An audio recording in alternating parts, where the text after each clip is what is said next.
वर्षानुवर्षे आपण पाहत असलेलं चित्र आता बदललेलं आहे। विद्यार्थ्यांचा सायन्स कडचा ओढा आता आर्ट्स कडे वाढल्याचं लक्षात येतं। हे आम्ही सांगत नाही तर फर्ग्युसन कॉलेजची आर्ट्सची पहिली कट ऑफ लिस्ट पाहिल्यावर लक्षात येईल।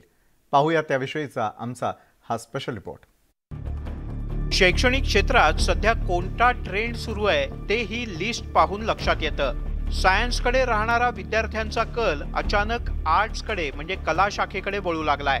पुण्यातील काही कॉलेजेस आणि स्ट्रीम्स यांची कट ऑफ लिस्ट जारी करण्यात आली आहे। फर्ग्युसन कॉलेजचा आर्ट्सचा कट ऑफ 99.60% इतका असल्याचं पाहायला मिळत आहे। विद्यार्थ्यांचा कल आर्ट्स कडे असण्याचं सगळ्यात मोठं कारण म्हणजे स्पर्धा परीक्षांकडे वाढत असणारा ओढा।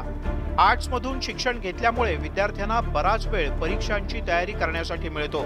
परिणामी स्वप्न साध्य करण्यासाठी विद्यार्थी आर्ट्सला पसंती देत आहेत। सायन्स पेक्षा आर्ट्सला डिमांड आहे।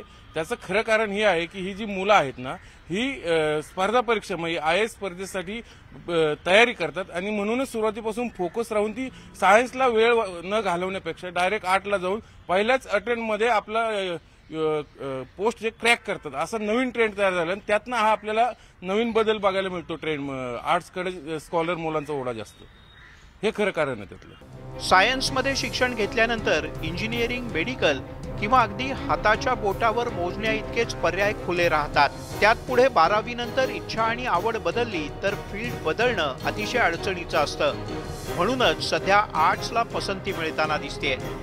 पालकांनी किंवा विद्यार्थ्यांनी जे प्रेफरन्सेस भरले ते थोडे अभ्यासपूर्ण भरलेले आहेत। त्यामुळे बऱ्यापैकी पर्सेंटेज जर आपण पाहिलं 69,000पैकी जर आपल्याकडे 42,000 मुलांचं अलॉटमेंट झालेलं आहे तर पर्सेंटेज वाईज खूप चांगलं अलॉटमेंट आता या ठिकाणी आपल्याला दिसत आहे।